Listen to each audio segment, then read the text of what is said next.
Good morning mga Mars!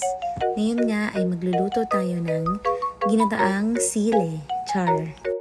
Itong bagoong na yan, galing pang Bicol yan. Bigay ng aking mahal na biyanan. Siyempre, magigisa muna tayo ng sibuyas, bawang at maraming luya. Talagang lumalabas yung lasa ng luto kapag may luya. Tapos, hihintayin natin siyang mag-brown. Saka naman natin i-add yung karne. Sa totoo lang, mas masarap yan kung puro taba-taba siya. Pagkatapos ito, isiseason natin siya ng maraming pepper. Dapat nilagyan na rin natin ng konting iodized salt.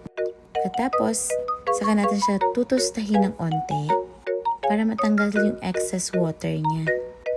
And then, lalagyan natin ng onting water ulit para mapalambot yung karne. Kapag medyo natuyo na siya, saka natin ilalagay yung mga gulay. Mas masarap sana kung Baguio beans yan. Tapos, ayan na.